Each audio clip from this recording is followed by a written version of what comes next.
Hallelujah, praise God. Kamusta kayong lahat mga kapatid? Dalangin ko kapatid na kayo ay nakapag-repent na bago dumating ang ating Panginoong Jesus sa kanyang second coming. Dahil kung inyong mapapanood sa social media, ay marami ng mga nangyayari mga kakaiba na nakasulat ito sa Revelation. At kailangan mga kapatid na nakapagsisi na kayo, kinilala nyo ang ating Panginoon na siya ang inyong tagapagligtas at siya ay napako sa krus at nagpalatay na kung saan ay lahat tayo iniligtas sa ating kasalanan at maniwala na siya ay buhay, na siya ay nag-i-exist sa buhay ninyo. Amen mga kapatid. Huwag mong hayaan na bago dumating ang ating Panginoong Jesus ay hindi ka pa nakakapag-repent. Kumbaga is, kasi ang mga Pilipino, di ba, tayong mga tao ang hilig-hilig natin sa last hour. So, hindi ganoon ang ating Panginoong Jesus. Hindi nyo malalaman kung kailan ang dating ng ating Panginoong Jesus. Kaya ngayon pa lang, nire-remind namin kayo, mga kapatid, na mag-repent na kayo sa ating Panginoong Jesus at kilalanin siya bago mahuli ang lahat. Hindi yung sa oras na nandiyan na ang ating Panginoong Jesus, saka pa lang kayo magre-repent. Hindi mga kapatid, dahil hindi na yun oras na yun. Hindi na kayo tatanggapin ng ating Panginoong Jesus kung sa oras na yun, saka pa lang kayo magre-repent. Dapat ngayon pa lang kapatid, inuumpisahan nyo na humingi ng tawad at magsisi sa lahat ng mga kasalanan. Kasi di ba palagi ko naman kayong pinapa-remind na hindi yan titingnan ng ating Panginoong Jesus kung gaano ka makasalanan.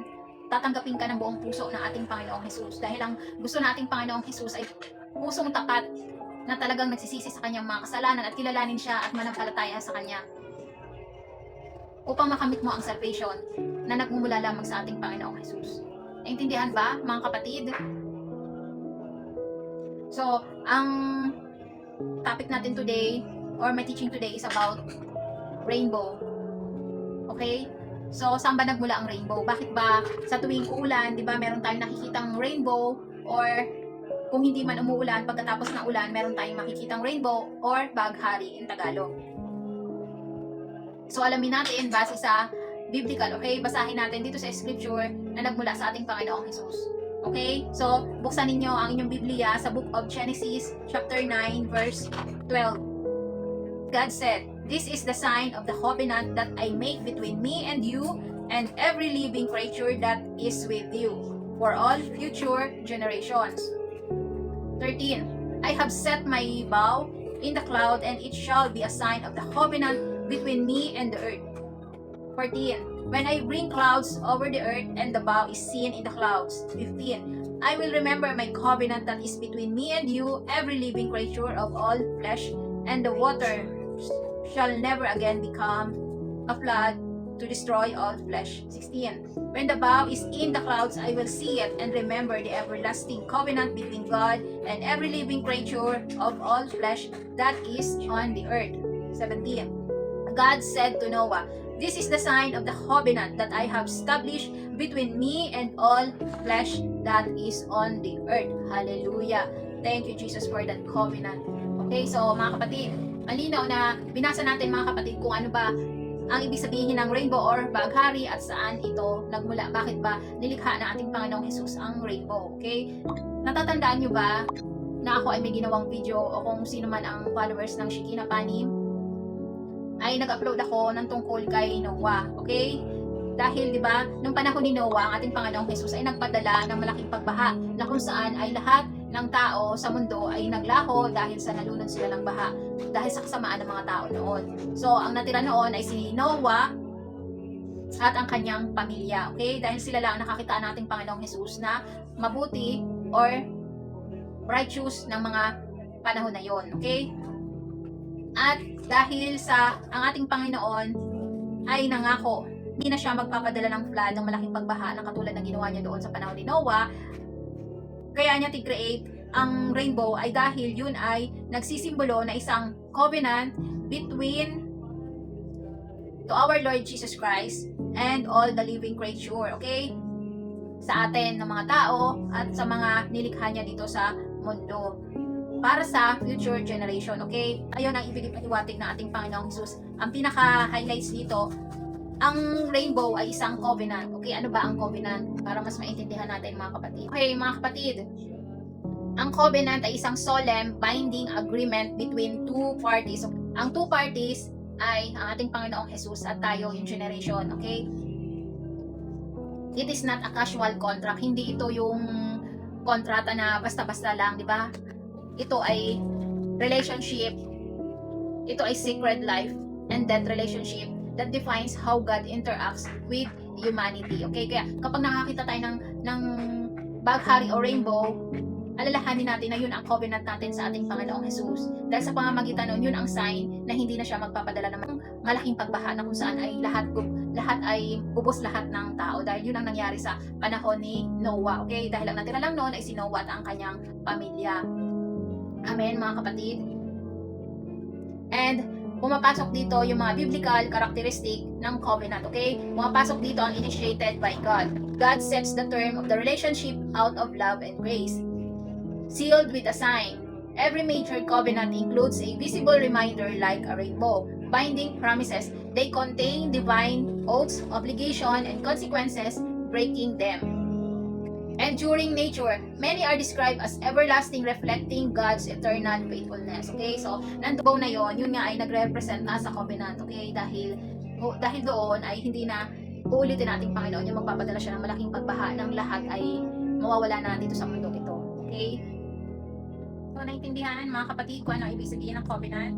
So, basahin natin yung Tagalog para mas lalo ninyo maintindihan. Okay? So, ang covenant sa Biblia ay nagpapakita ito kung paano nakikipag-ugnayan ng Diyos sa tao. Okay? Hindi ito simpleng kontrata lang na kung saan ay ordinaryong kontrata na, di ba, meron tayong mga kontratang mga pinipirmahan, di ba, maraming klaseng kontrata. Itong kontrata na ito ay iba, okay? Dahil itong kontrata ay between our Lord Jesus Christ and the generation, okay? Dahil sa ito ay sagrado, okay? Ito ay holy, kumbaga.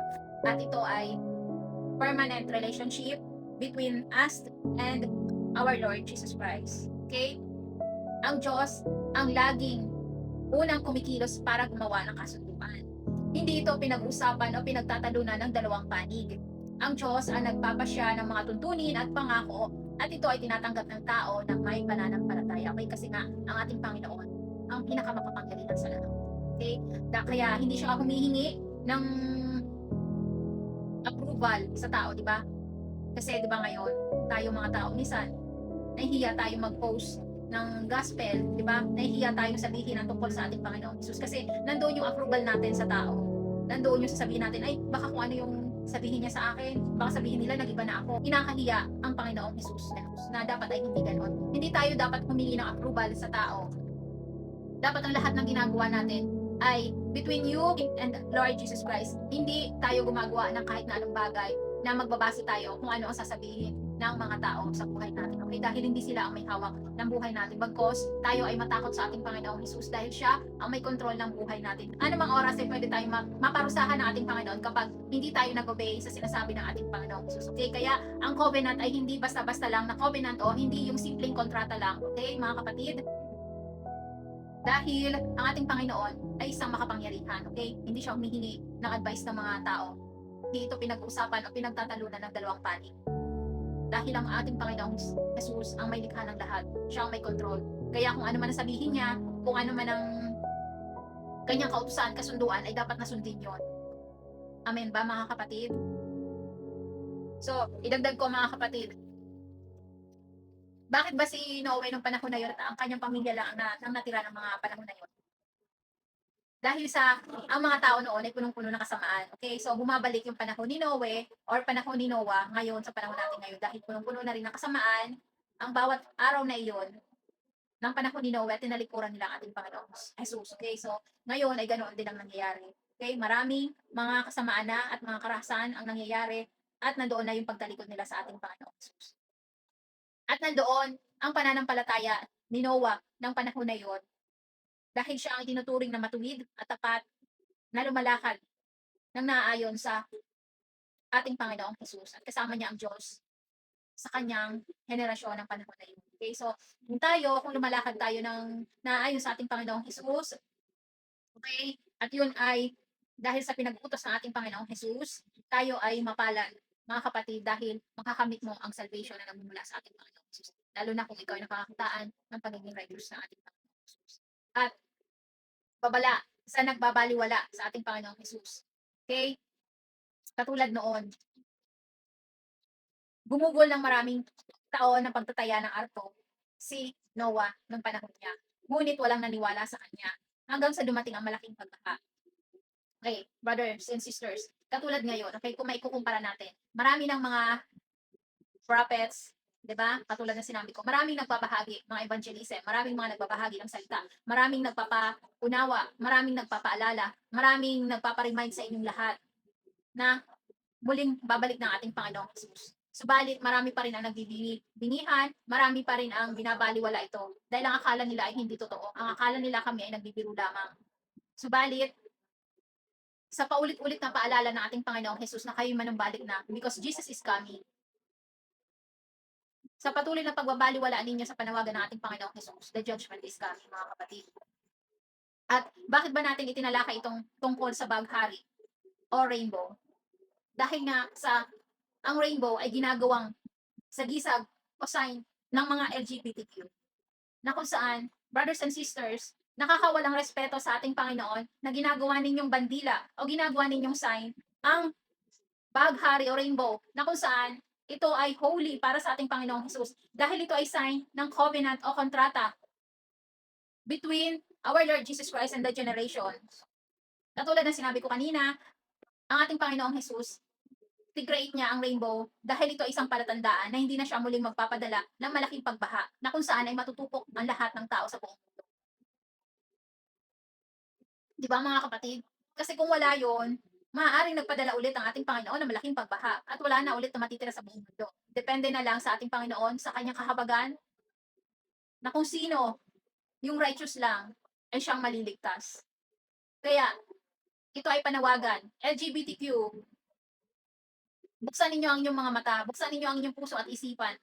Marami nang nagbabahagi sa inyo. Marami nang nagsasabi ng LGBTQ ay unbiblical dahil walang ti-create ang ating Panginoong Jesus na ang lalaki ay naging babae, na ang babae ay naging lalaki. At hindi pwedeng magsama ang lalaki to sa lalaki. Kasi, noong una pa lang natin-create ng ating Panginoong Jesus ay si Eva at Adan lang, babae at lalaki. Kaya makinig ka. Kung ikaw man na nanonood at madaanan ka ng video ito at ikaw ay kasali sa LGBTQ, kapatid, makinig ka kapatid. This is a warning. This is a reminder for you. Jesus is coming. Kung ayaw mo maparusahan ka at may tapon ka sa nagbabagang apoy, makinig ka. Kung hinihipon ng ating Panginoong Jesus ngayon ang puso mo, kapatid, this is the time to repent. Go to Jesus, kneel to Jesus, ask forgiveness to Jesus to save your souls. Dahil hindi biro mga kapatid, sa darating ng mga taon, the tribulation is coming. It's really hard mga kapatid. Kung wala ka pa sa ating Panginoong Jesus at hindi ka naniniwala, paano mo makakayanan ang hard tribulation? Brothers and sisters, listen. Ang tanging hiling ng ating Panginoong Jesus ay repent, manumbalik sa Kanya, maniwala. So, this rainbow is a sign for covenant. Amen mga kapatid? It's not a sign for LGBTQ.